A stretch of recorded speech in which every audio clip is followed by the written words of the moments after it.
wrapping up Yext and your time there and Howard, at what point did you both leave and he started a company and now you have as well? Yeah, I think he officially left in March of 2022, something like that. And he's building a really, really cool company. I'm heavily biased. He's building an awesome company that I think he's going to be taking another company public called Rome, which is a virtual HQ and is frankly one of the coolest products. Him and I have this funny thing in common where Yext obviously is 400 plus million of ARR, and we had a lot of customers, but its customers didn't really love the product in the sense to have this sort of direct kind of emotional attachment to it.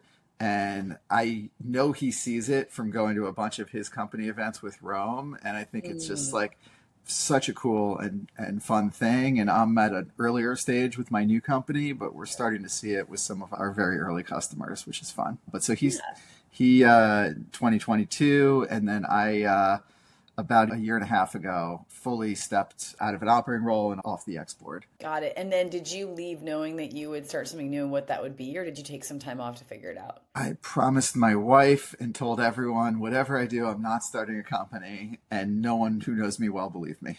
Yep. Nope. I probably wouldn't either. And we've met one time. So tell, what are you building right now? What are you up to? So what I'm doing now is it's a problem I've been trying to solve my entire career. I always felt running X, 10, 15,000 people come through the organization through the years, and there's two big things I found to be true. So the first is people are terrible at people management. We're just not wired to do it well as humans for a whole variety of reasons.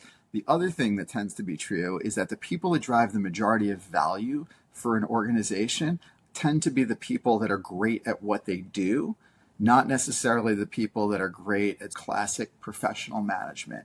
It's more profoundly true for startups and for technology companies than other type of companies.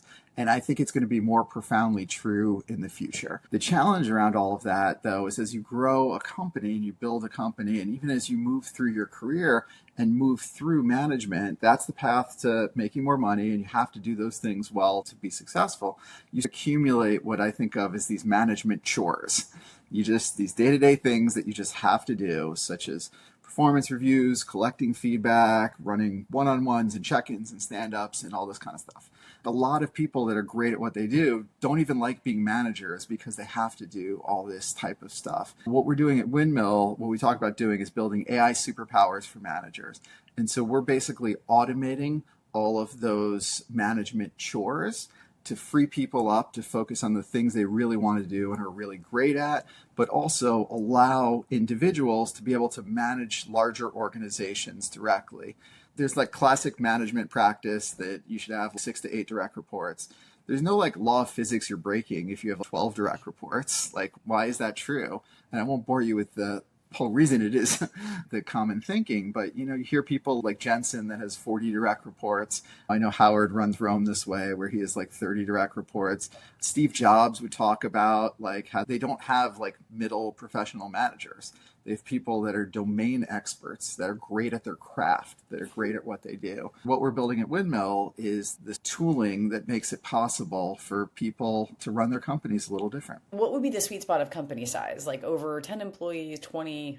So our smallest right now is 8 employees. Our largest is 800. Wow. Okay. When did you officially start it? You left a year and a half ago. So when did you Yeah, kick? we announced it about 2.5 months ago and opened up a wait list. We had about 400 companies that signed up off the wait list, which was Wow. great. And so we've Mhm. been onboarding them. I think the real sweet spot is once you start to have a couple layers of management, I think that's where you get the most value. Got it. And back to first money in, have you raised any venture capital for the new We business? have not yet. We've funded the company ourselves. It's a tricky thing. Starting early next year is when I think we'll start thinking through it seriously. I keep thinking maybe now's the right time and start talking to a couple of folks, but the right answer for us is always to focus on the product, it seems like. And now we're starting to get some momentum and start to get a little bit larger customers, which is exciting. In terms of company building, we'll see what it looks like, but I don't think we need a giant team to do what we want to do. Do you have a co-founder for this business? Yeah, so I have two co-founders, Max Shaw. Max started at Yext as an IC, and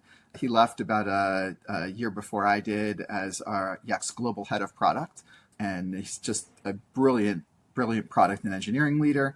And my other co-founder, his name is Mark Tanner. It's a really interesting early stints. Probably the most interesting is he was the one who ran technology at WeWork, and he was on the roadshow with Adam Newman doing like all the demos and all that kind of stuff. Talk about a front row seat to a rapidly scaling organization. He's got great perspective.